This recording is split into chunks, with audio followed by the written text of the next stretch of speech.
Life insurance পলিসির ক্ষেত্রে কয়েকটি টার্ম জানা বিশেষ জরুরি।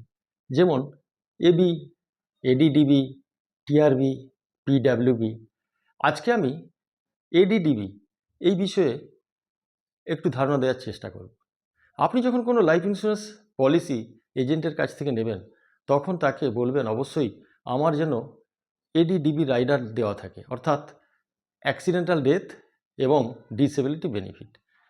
এটা একজন পলিসি হোল্ডার যদি অ্যাক্সিডেন্ট জনিত কারণে সেই অ্যাক্সিডেন্টটা হতে হবে সাডেন, আনফোরসিন এবং ইনভলেন্টারি। সেই অ্যাক্সিডেন্ট কারণে যদি তার মৃত্যু ঘটে, তাহলে তার নমিনি সাম অ্যাসিউরড ফেরত পাবে, অতিরিক্ত একটা সাম অ্যাসিউরড ফেরত পাবে, মানে নর্মাল বেসিক সাম অ্যাসিউরড প্লাস অতিরিক্ত আরেকটা সাম অ্যাসিউরড ফেরত পাবে।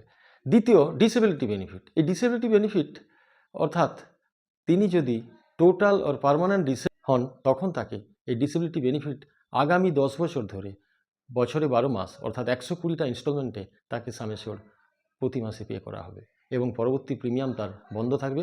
ওটিতে তিনি আবার ফুল ম্যাচুরিটিও পাবেন।